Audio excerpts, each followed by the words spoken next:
What's going on, Summers? Welcome back to our channel. My name is Nathan Ng, and today I'll be your host as we go through our high ELO tier list for patch 10.18. In this video, we're going to be doing a quick rundown of all the changes on patch 10.18, as well as also provide a tier list for every single role in high ELO. More specifically, we're targeting the Platinum Plus gang.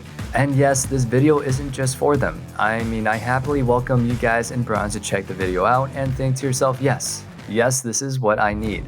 I read your comments and I chuckle every single time. Thank you guys for helping foster the community. Anyway, I want to let you guys all know that you can check out ProGuides.com where we've introduced VOD reviews. If you want to save time and improve efficiently, save a replay and then have one of our coaches look it over. They'll help pinpoint what you need to work on so you can get better.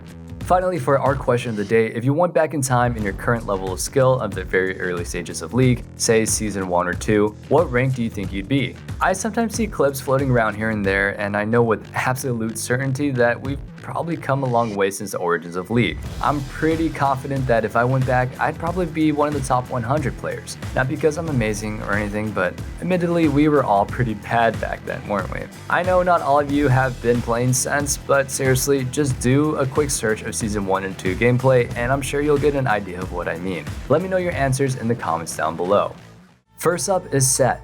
Set's passive bonus attack damage on his second hit has been changed from 5 to 90 plus 50% of his total AD to 5 to 90 plus 50% of his total AD. Also, his Q's damage was changed to now deal 10 to 50 with 1% of the target's max health and 1 to 3% scaling. Overall, you have to build a lot more damage on Set to reach the same amount of damage as before. He's not as tanky, and as a result, and considering how immobile he is, this proves to be a struggle. We've moved Set down to the C tier based on some preliminary data from this patch, as he's now struggling to stay on his feet in high ELO at the moment. Next is Shen. Shen was finally nerfed. His passive shield was reduced from 70 to 121 to 60 to 111. This makes him a weaker laner and a little bit less tankier in the late game. He was a very dominant pick in high ELO because of his insane laning ability and the ability to make cross-map plays on the fly. Just when enemies thought that they'd be making game-winning picks, it turns out that Shen would also be there to save the day, especially when you don't want to see it happen. In spite of this nerf, Shen is still doing pretty well and we'll leave him in the S tier. Kayle has received some changes this patch, and Kayle's Q no longer refunds mana upon hitting champions, and the mana cost on her W has been increased to 70 to 100 to 90 to 130.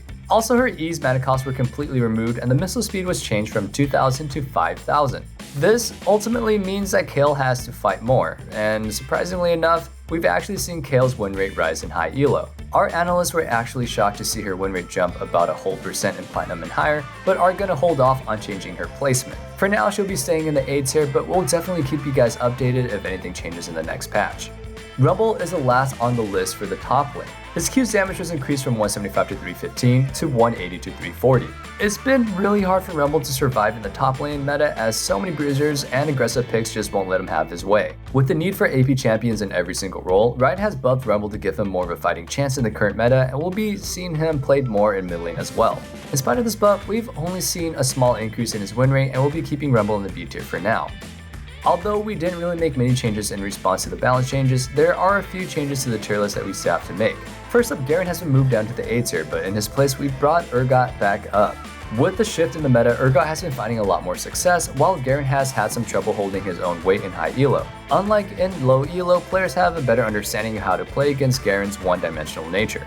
In our OP tier list for the patch, we still have Darius and Fiora, who still continue to dominate high ELO. Fiora's win rate has been slowly climbing, and she's proving herself to be an incredible pick in the current meta. She does so well into so many popular picks, and isn't a bad blind pick by any means either. Alright, that about covers up the top lane, so let's head to the jungle next. Our first jungle change is to Jarvan. His Q's damage was increased from 80 to 240 to 90 to 250. The goal of this change is to hopefully bring him back into the meta. Jarvan is a simple but effective pick and favorite of many junglers. The meta hasn't really suited him, and with this change he'll hold a firmer stance in the B tier. Looking at the effects of the buff, they simply haven't really been enough to push him into the next tier just yet. However, his win rates have increased by about 0.5% at all ranks, so it's clear that the buffs definitely helped him out. Xin Zhao has also got buffed in the same patch for similar reasons. He's supposed to be a dominant early game jungler, but he's feeling a little bit rather lackluster. His W's thrust damage has been increased from 30 to 170 plus 75% AD to 40 to 180 plus 80% AD. A big buff. We've also seen Xin Zhao's win rate increase, but again, we'll have to keep him in the A tier as this buff hasn't really been a big enough impact just yet.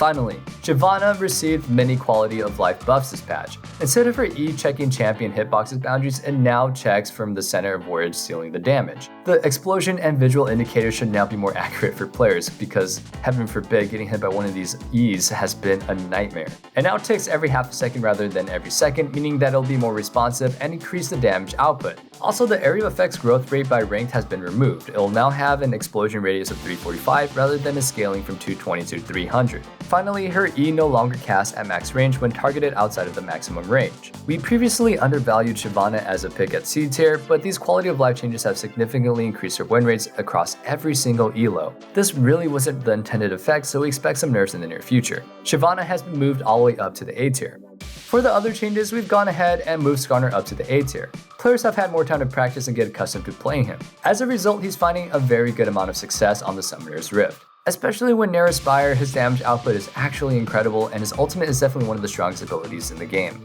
Thus, our tier list remains relatively the same, but we've made a couple of shifts here and there.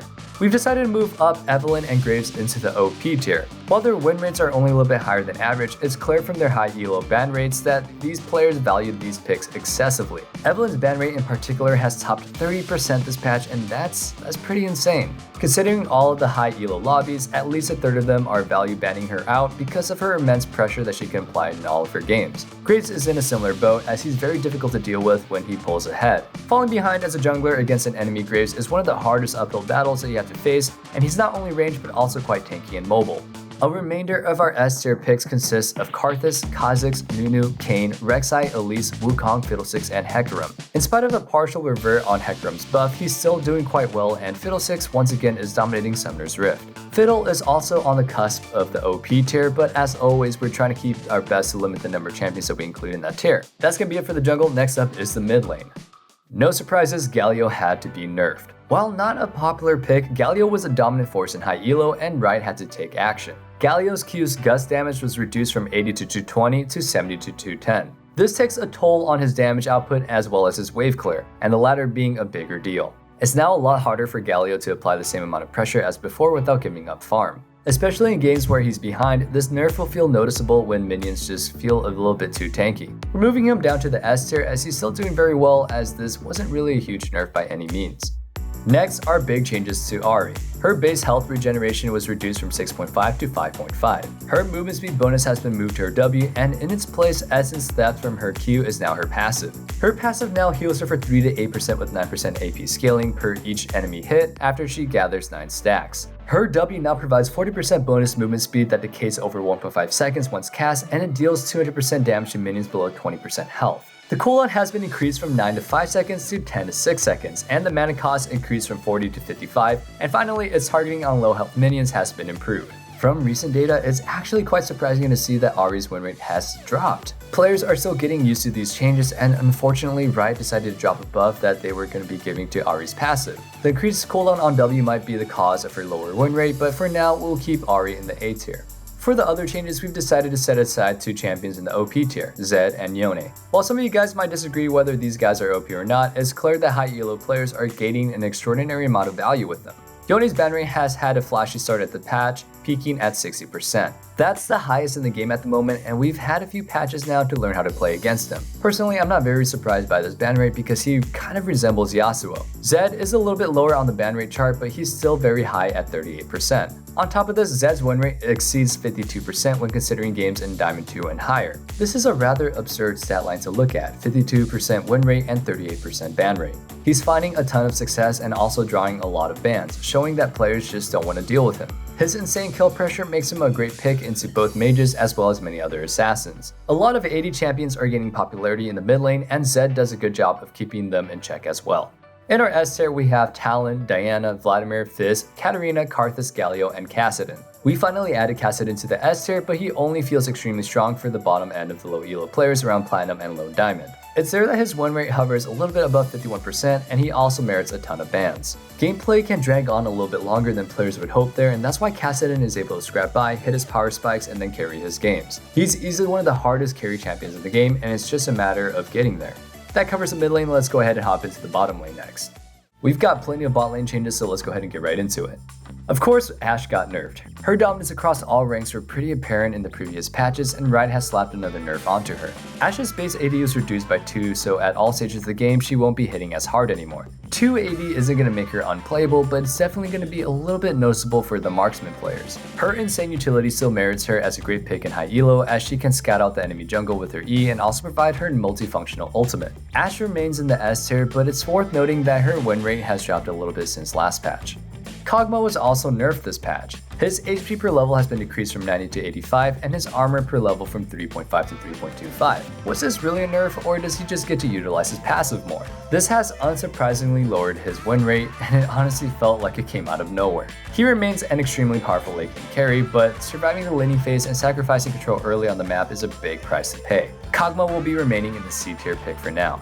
Miss Fortune, on the other hand, got buffed. She was underperforming in previous patches, and Riot decided to pull the trigger and buff her. Her attack speed per level has been increased from 2.25 to 3%, and her strut's maximum movement speed has gone up from 50 to 90 to 55 to 95. The strut buff is a partial revert on the nerf that she received all the way back in patch 10.10, and she's already showing that she's still a good shot. Miss Fortune is also killing it once again, and I'm sure that a lot of marksman players are wondering if Riot has gone ahead and made a big mistake. We've moved her into the S tier pick for now. Finally, Twitch got a pretty big buff. Twitch's E-AP ratio has been increased from 20% to 33.3%. Next is a change to his ultimate, which is huge. The damage falloff per unit has been reduced from 10% to 5%. Also, the maximum damage has been increased from 40% to 70%. Ultimately, this means that hitting multiple targets will deal a lot more damage than before. You shouldn't feel penalized for doing something right, at least not significantly so. As of now, the buff hasn't really had much of an effect, but maybe you'll be seeing him played a little bit more in the competitive scene soon. Twitch remains a C tier pick in high elo for the time being. We made a lot of micro adjustments to the tier list, so let's go ahead and run through those real quick. Syndra has been moved to the C tier. Although it's great to have an AP bot laner every once in a while, Syndra just falls a little bit short in the role. She's received nerfs in the past and hasn't really been able to make much of a recovery ever since. Next, Tristana has been moved up to the B tier. Scaling marksmen seem to be struggling right now as a ton of lane bullies are dominating the S and A tier picks. We've got picks like Caitlyn, Miss Fortune, and Lucian dominating the current meta, giving these sort of champions very little breathing room. Kai'Sa and Vayne in the same regard have been moved down from the S tier to the A tier. Finally, Caitlyn is once again on the top of our list as an OP pick. Her ban rate shot up 50% this patch, and while that number will likely go down as the patch progresses, it's clear that she's still a dominant force in the bottom lane. The power of winning bot lane is invaluable because of the dragon control that they can provide, and Caitlyn is arguably one of the safest, most reliable picks in the game right now. The result of our S tier pick consists of Senna, Draven, Aphelios, Ashe, and Lux and Sona duo, and Miss Fortune. Finally, we had no support changes this patch, no nerfs or buffs to discuss, so let's go ahead and just jump into any changes that we decided to make. First, we moved Sona down to the B tier. Her nerfs on patch 10.17 were pretty big, and now that we've had more time to look at the data, it's pretty clear that she's not nearly as strong as before. Sona isn't a bad pick by any means right now, so we'll happily place her at the top of the B tier. She's lost a lot of utility with her nerfs, but it still feels like a very powerful situational pick. Finally, Pantheon Support, a chaotic force that came out of nowhere, is now a dominant support pick. He's a very powerful champion during the draft phase, as he can literally go anywhere on the map, and not even talking about his ultimate. There's a lot of ambiguity with this pick, as he can bait a lot of picks from the enemy team when locked in early. Also, Pantheon Support as a champion has a decent amount of kill pressure as a support, roams very effectively, and can soak up a decent amount of damage with his E. Thus, our support S tier consists of Senna, Lulu, Thresh, Leona, Blitzcrank, Janna, Bard, Morgana, and Pantheon. And that's going to be concluding our high ELO tier list for patch 10.18. Thank you guys so much for watching and supporting us. We always appreciate you guys taking the time to watch our videos, and we want you guys to subscribe so we can keep bringing you guys more informational content just like this. Also, be sure to check out ProGuides.com with a lot of resources to help you guys improve. Until next time though, best of luck on Summoner's Rift, have a wonderful day, stay safe, and stay healthy. Peace.